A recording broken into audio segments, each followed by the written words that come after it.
जय श्री कृष्णा, राधे राधे। भगतजनों, आज मैं आप सबको शनिवार व्रत की कथा सुनाऊंगी और इसी के साथ शनिवार व्रत की विधि और नियम भी जानेंगे। यदि ज्योतिष शास्त्र की माने तो हमारे जीवन पर ग्रहों का विशेष प्रभाव माना जाता है। ऐसे में अगर शनि ग्रह, जिनका नाम सुनते ही लोग डर जाते हैं, अगर वह ग्रह अशांत हो जाएं तो जीवन में समस्याएं शुरू हो जाती हैं। इसीलिए शनि दोष से बचने के लिए और शनिदेव को प्रसन्न करने के लिए शनिवार के दिन शनिदेव की पूजा और व्रत रखने की सलाह दी जाती है। शनिदेव को वैसे भी न्याय का देवता कहा जाता है, क्योंकि वह हर व्यक्ति को उसके कर्मों के हिसाब से फल देते हैं। वैसे तो श्रद्धा के साथ शनिवार का व्रत कोई भी रख सकता है, लेकिन यह व्रत किन लोगों को आवश्यक रूप से रखना चाहिए, आइए जान लेते हैं। भगतजनों, साल 2020 में शनिदेव ने राशि परिवर्तन किया था और ये फिलहाल अपनी ही राशि मकर राशि में है। इसीलिए साल 2021 में कुंभ राशि के लोगों की साढ़े साती रहेगी। लिहाजा अगर आपकी राशि मकर या कुंभ है तो आपको शनिवार का व्रत जरूर रखना चाहिए। ज्योतिष आचार्यों की माने तो जिन लोगों की शनि की साढ़े साती या फिर शनि की ढैया चल रही है, उन्हें भी शनिवार का व्रत आवश्यक रूप से करना चाहिए। ऐसा करने से साढ़े साती के कारण आने वाली सभी परेशानियां कम हो जाती हैं। अगर किसी व्यक्ति की कुंडली में शनि नीच का यानी कि कमजोर हो तो उसे भी शनिवार का व्रत रखना चाहिए। इसके अलावा अगर शनि से जुड़े हुए किसी भी तरह के दोष की वजह से घर में लड़ाई झगड़े हो रहे हों, कर्ज लेना पड़ रहा हो, मकान का कोई हिस्सा गिर गया हो या आर्थिक समस्याएं इतनी बढ़ जाएं कि मकान बिकने की नौबत तक आ जाए, तो ऐसे लोगों को भी शनिवार का व्रत आवश्यक रूप से रखना चाहिए। अगर आपका शनिवार के दिन किसी न किसी से झगड़ा हो जाता है, पैसों से जुड़ा हुआ भारी नुकसान झेलना पड़ता है, या फिर अगर आपके द्वारा खरीदी गई कोई भी चीज़ जल्द ही खराब हो जा रही है या फिर टूट जा रही है और कई बार ऐसा हो चुका हो, तो आपके लिए शनिवार का व्रत रखना फलदायी हो सकता है।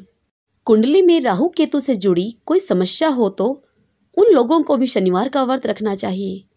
ऐसा करने से राहु केतु की कुदृष्टि से सुरक्षा मिलती है और अगर शनिदेव खुश हो जाएं तो व्यक्ति को धन संपत्ति और सम्मान की प्राप्ति होती है। आइए भगतजनों, अब शनिवार व्रत की विधि और नियम जान लेते हैं। ज्योतिष शास्त्रियों के अनुसार शनिवार का यदि आप व्रत करने का संकल्प लेते हैं तो आपको 7 शनिवार तक अवश्य व्रत रखना चाहिए। शनिवार का व्रत रखना शुरू करना चाहते हैं तो शुक्ल पक्ष के पहले शनिवार से व्रत करना आरंभ करें। हालांकि अगर आप श्रावण मास में शनिवार का व्रत प्रारंभ करते हैं तो उसका विशेष लाभ मिलता है। शनिवार के दिन ब्रह्मा मुहूर्त में उठकर स्नान आदि करने के बाद पीपल के पेड़ में जल अर्पित करें। फिर शनिदेव की मूर्ति पर काला वस्त्र, फूल, काला तिल, धूप व तेल अर्पित करें। फिर पीपल के पेड़ के तने पर सूत का धागा 7 बार परिक्रमा करके बांध दें। इसके बाद शनिदेव के मंत्र का उच्चारण करें। आप लोहे की वस्तु, धन आदि का भी दान कर सकते हैं। इससे हर परेशानी दूर होती है। काली चीजों का दान श्रेष्ठ है।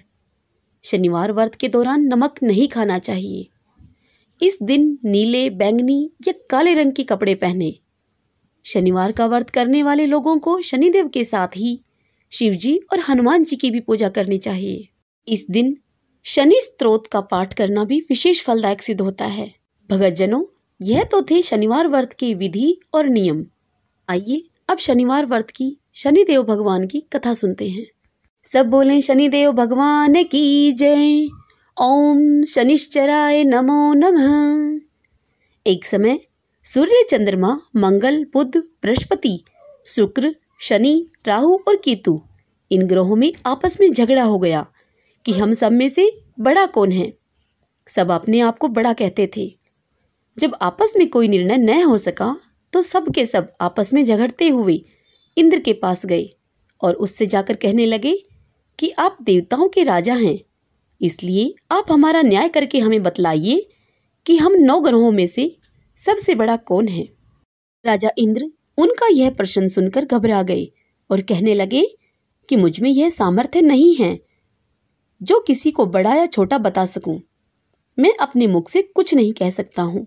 हाँ, एक उपाय हो सकता है। इस समय पृथ्वी पर राजा विक्रमादित्य दूसरों के दुखों का निवारण करने वाले हैं, इसलिए तुम सब मिलकर उनके पास जाओ, वही तुम्हारे दुखों का निवारण करेंगे। देवराज इंद्र की यह बात सुनकर 9 ग्रहों के देवता चलकर भूलोक में राजा विक्रमादित्य की सभा में जाकर उपस्थित हुए और अपना प्रश्न राजा के सामने रख दिया। राजा विक्रमादित्य उनकी बात सुनकर बड़ी चिंता में पड़ गए कि मैं अपने मुख से किसको बड़ा और किसको छोटा बताऊं। जिसको छोटा बताऊंगा वही मुझ पर क्रोध करेगा। परंतु उनका झगड़ा निपटाने के लिए उन्होंने एक उपाय सोचा। राजा विक्रमादित्य ने सोना, चांदी, कांसा, पीतल, शीशा, रांगा, जस्ता, अभ्रक और लोहा 9 धातुओं के 9 आसन बनवाए। सब आसनों को क्रम से सोना सबसे पहले और लोहा सबसे बाद में बिछाए गए। इसके बाद राजा ने सब ग्रहों से कहा कि आप सब अपने अपने आसनों पर विराजमान होइए। जिसका आसन सबसे आगे है वह सबसे बड़े और जिसका आसन सबसे पीछे है वह सबसे छोटे जानिए। क्योंकि लोहा सबसे पीछे था और वह शनिदेव का आसन था, इसीलिए शनिदेव ने समझ लिया कि राजा ने मुझको छोटा बना दिया है। इस पर शनिदेव को बड़ा ही क्रोध आया और वह कहने लगा, हे राजा विक्रमादित्य, तुम मेरे पराक्रम को नहीं जानते।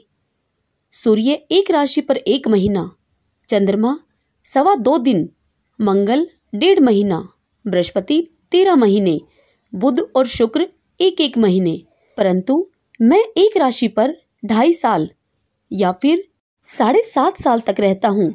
बड़े बड़े देवताओं को भी मैंने भीषण दुख दिया है।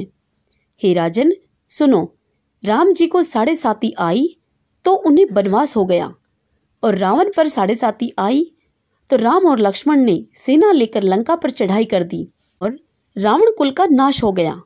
हे राजा, अब तुम सावधान रहना। तब राजा विक्रमादित्य कहने लगे कि जो कुछ मेरे भाग्य में होगा देखा जाएगा। और उसके बाद अन्य ग्रह तो प्रसन्नता के साथ अपने अपने लोक को चले गए, परंतु शनिदेव बड़े क्रोध के साथ वहां से गए। कुछ काल व्यतीत होने पर जब राजा को 7.5 की दशा आई तो शनिदेव घोड़ों के सौदागर बनकर अनेक सुंदर घोड़ों के सहित राजा विक्रमादित्य की राजधानी में आए। जब राजा ने सौदागर के आने की खबर सुनी तो अपने अश्वपाल को अच्छे अच्छे घोड़े खरीदने की आज्ञा दे दी। अब राजा के अश्वपाल ने अच्छी अच्छी नस्लों के घोड़े देखे और जब उनका मूल्य जाना तो वह यह सुनकर चकित हो गया और तुरंत ही राजा को खबर दी।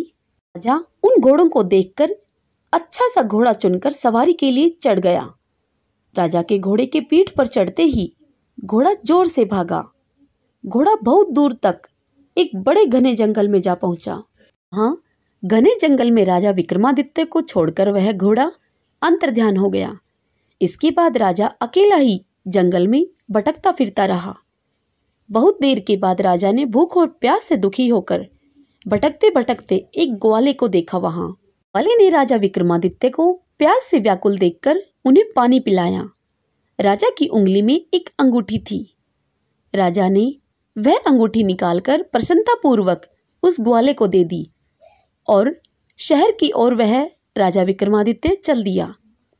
राजा अब शहर में पहुंचकर एक सेठ की दुकान पर जाकर बैठ गया और अपने आप को उज्जैन का रहने वाला तथा अपना नाम राजा विक्रमादित्य ने विका बताया।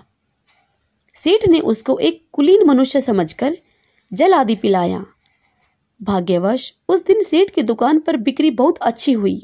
तब सेठ ने राजा विक्रमादित्य को एक भाग्यवान पुरुष समझकर भोजन कराने के लिए अपने साथ अपने घर ले गया। भोजन कराते समय राजा ने आश्चर्य की बात देखी। वहां पर राजा विक्रमादित्य ने देखा कि खूंटी पर हार लटक रहा है और वह खूंटी उस हार को धीरे धीरे निगल रही है। भोजन करने के बाद कमरे में आने पर जब सेठ को कमरे में हार नहीं मिला तो सबने यही निश्चय किया कि इस विका के सिवाय इस कमरे में और कोई नहीं आया, तह अवश्य ही इसी ने वह हार चुराया है। परंतु विका ने कहा कि हार तो मैंने नहीं लिया है। इस पर 5-7 आदमी इकट्ठे होकर उसको फौजदार के पास ले आए। फौजदार ने उसको राजा के सामने उपस्थित कर दिया और कहा कि ये आदमी तो भला प्रतीत होता है, चोर मालूम तो होता नहीं, परंतु सेठ का कहना है कि इसके सिवाय और कोई उसके घर में आया ही नहीं, अवश्य ही चोरी इसी ने की है। तब राजा ने आज्ञा दी कि इस आदमी के हाथ पैर काटकर चौरंगिया बना दिया जाए। राजा की आज्ञा का तुरंत पालन किया गया और विका अर्थात राजा विक्रमादित्य के हाथ पैर काट दिए गए। इस प्रकार कुछ काल व्यतीत होने पर एक तेली उसको अपने घर ले गया और कोल्हू पर उसको बिठा दिया। विका उस पर बैठा हुआ अपनी जबान से बैलों को हाँकता रहा। शनि की दशा समाप्त हो गई और एक रात को वर्षा ऋतु के समय चौरंगिया बना हुआ राजा विक्रमादित्य मल्हार राग गाने लगा। उसका गाना सुनकर उस शहर के राजा की कन्या उस राग पर मोहित हो गई और दासी को यह खबर लाने के लिए भेजा कि जाओ और शहर में पता लगाओ कि यह मल्हार राग कौन गा रहा है। दासी सारे शहर में फिरती फिरती क्या देखती है कि तेली के घर में चौरंगिया राग गा रहा है। दासी ने महल में आकर राजकुमारी को सब वृतांत बता दिया।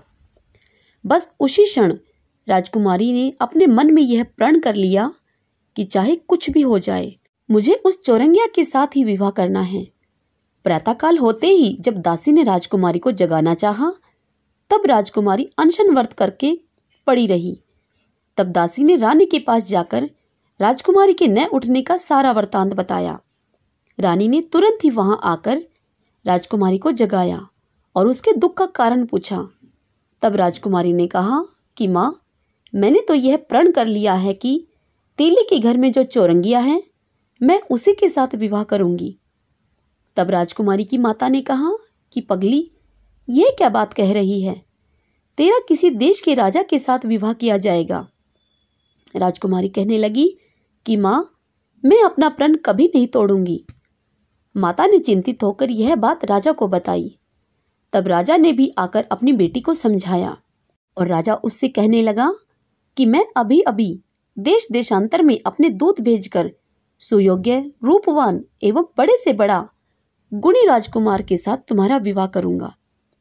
ऐसी बात तुमको कभी नहीं सोचनी चाहिए। तब राजकुमारी बोली कि पिताजी, मैं अपने प्राण त्याग दूंगी, परंतु किसी दूसरे के साथ विवाह नहीं करूंगी। राजकुमारी के मुख से राजा ने जब इस प्रकार के वचन सुने, तो राजा ने क्रोध से कहा कि यदि तेरे भाग्य में ऐसा ही लिखा है, तो जैसे तेरी इच्छा है वैसा ही कर।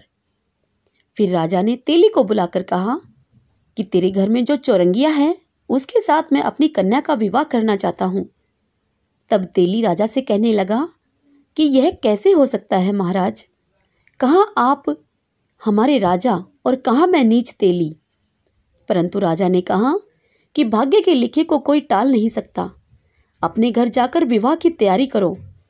राजा ने उसी समय तोरण और बंधनवार लगाकर अपनी राजकुमारी का विवाह चौरंगिया विक्रमादित्य के साथ करवा दिया। रात्रि में जब विक्रमादित्य और राजकुमारी महल में सोए, तब आधी रात के समय शनिदेव ने विक्रमादित्य को स्वप्न में दर्शन दिए और शनिदेव कहने लगे कि राजा, कहो, मुझको छोटा बतलाकर तुमने कितना दुख उठाया। राजा ने शनिदेव से क्षमा मांगी। तब शनिदेव ने प्रसन्न होकर विक्रमादित्य को हाथ पैर दे दिए। तब राजा विक्रमादित्य ने कहा कि महाराज, मेरी प्रार्थना स्वीकार करें। हे शनिदेव, जैसा दुख आपने मुझे दिया है, ऐसा किसी और को मत देना। तब शनिदेव ने कहा कि तुम्हारी यह प्रार्थना मुझे स्वीकार है। जो मनुष्य मेरी कथा सुनेगा या फिर कहेगा, उसको मेरी दशा में कभी किसी प्रकार का दुख नहीं होगा। और जो नित्य ही मेरा ध्यान करेगा या चींटियों को आटा डालेगा, उसके सब मनोरथ मैं पूर्ण करूंगा। उसके सभी मनोरथ पूर्ण होंगे। इतना कहकर शनिदेव अपने धाम को चले गए। राजकुमारी की आंखें जब खुली, तो उसने राजा के हाथ पांव देखे, तो उसे बड़ा ही आश्चर्य हुआ। राजकुमारी को जगा हुआ देखकर राजा विक्रमादित्य ने उसे अपना समस्त हाल कहा और बताने लगा कि मैं उज्जैन का राजा विक्रमादित्य हूँ। यह बात सुनकर राजकुमारी अत्यंत ही प्रसन्न हुई। प्रातःकाल राजकुमारी से उसकी सखियों ने जब पूछा, तो राजकुमारी ने अपने पति का सारा वृतांत अपनी सखियों को सुना दिया। तब सबने प्रसन्नता प्रकट की और कहा कि ईश्वर ने आपकी मनोकामना पूर्ण कर दी। जब उस सेठ ने यह सुना तो वह विक्रमादित्य के पास दौड़ा दौड़ा आया और राजा विक्रमादित्य के पैरों में गिरकर उनसे क्षमा मांगने लगा कि आप पर मैंने चोरी का झूठा आरोप लगाया, अतः आप मुझको जो चाहे दंड दे दें। तब राजा विक्रमादित्य बोले कि मुझ पर तो शनिदेव का कोप था, इसी कारण यह सब दुख मुझको प्राप्त हुआ। इसमें तुम्हारा कोई दोष नहीं है, तुम अपने घर जाकर अपना कार्य करो। तब वह सेठ बोला कि मुझे तभी शांति मिलेगी जब आप मेरे घर चलकर प्रीतिपूर्वक वहां भोजन करेंगे। राजा विक्रमादित्य ने कहा, जैसी आपकी मर्जी हो वैसे ही करेंगे हम। और फिर उस सेठ ने अपने घर जाकर अनेक प्रकार के सुंदर व्यंजन अपनी पत्नी से बनवाए और राजा विक्रमादित्य को प्रतिभोज करवा दिया। जिस समय वह भोजन कर रहे थे, एक अत्यंत ही आश्चर्य की बात सबको वहां दिखाई दी। जो खूंटी पहले हार निगल गई थी, वह हार अब वह खूंटी उगल रही थी। जब भोजन समाप्त हो गया तो सेठ ने हाथ जोड़कर बहुत सी मोहरें राजा विक्रमादित्य को भेंट की और कहा कि मेरे श्री कंवरी नाम की एक कन्या है, उसका पाणी ग्रहण आप करें। इसके बाद सेठ ने अपनी कन्या का विवाह राजा के साथ कर दिया और राजा विक्रमादित्य को बहुत सा दान दहेज आदि दिया। इस प्रकार कुछ दिनों के बाद वहां निवास करने के बाद राजा विक्रमादित्य ने शहर के राजा से कहा कि अब मेरी इच्छा उज्जैन जाने की है। फिर कुछ दिन के बाद राजा उनसे विदा लेकर राजकुमारी मनभावनी और सेठ की कन्या श्री कंवरी तथा अनेक दास दासी रथ और पालकियों के सहित राजा विक्रमादित्य अपने नगर उज्जैन की तरफ चले। जब राजा विक्रमादित्य शहर के निकट पहुंचे और पूर्ववासियों ने राजा के आने का संवाद सुना तो समस्त उज्जैन की प्रजा अगवानी के लिए वहां आई। तब बड़ी प्रसन्नता से राजा अपने महल में पधारे। सारे शहर में बहुत बड़ा महोत्सव मनाया गया और रात्रि को दीपमाला की गई। दूसरे दिन राजा ने शहर में ये घोषणा करवा दी कि शनि देवता सब ग्रहों में सर्वोपरि हैं। मैंने उनको छोटा बताया था, इसीलिए मुझको यह सब दुख प्राप्त हुआ। इस कारण से अब उस संपूर्ण नगर में, संपूर्ण शहर में सदा ही शनिदेव की पूजा और कथा होने लगी। राजा और प्रजा अनेक प्रकार के सुख भोगते रहे। जो कोई भी शनिदेव की इस कथा को पढ़ता है या सुनता है, उसके शनिदेव की कृपा से सब दुख दूर हो जाते हैं। शनिदेव की कथा को व्रत के दिन अवश्य पढ़ना अथवा सुनना चाहिए। ओम शनिश्चराय नमो नमः।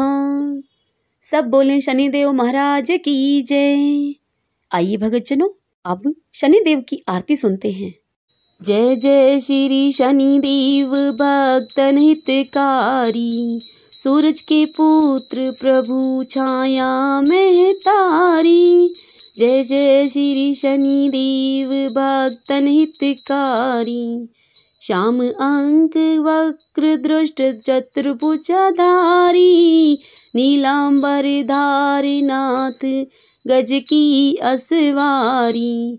जय जय श्री शनिदेव भक्तन हितकारी, क्रीट मुकुट शीश रजत दीपत है लीलारी, मुक्तन की माला गले शोभित बलिहारी। जय जय श्री शनिदेव भक्तन हितकारी, मोदक मिष्ठान पान चढ़त है सुपारी, लोहा तिल तेल उड़द महिषी अति प्यारी। जय जय श्री शनिदेव भक्तन हितकारी, देव धनुज ऋषि मुनि सुमिरण नर नारी, विश्वनाथ धरत ध्यान शरणन है तुम्हारी। जय जय श्री शनिदेव भक्तन हितकारी, जय जय श्री शनिदेव भक्तन हितकारी, सूरज के पुत्र प्रभु छाया में तारी। जय जय श्री शनिदेव भक्तन हितकारी। सब बोले शनिदेव महाराज की जय। भगतजनों, यदि आपको यह शनिदेव व्रत कथा और यह जानकारी आपको अच्छी लगी हो तो इस वीडियो को लाइक अवश्य करें और खूब शेयर करें और पुण्य कमाएं। जय श्री कृष्णा। राधे राधे।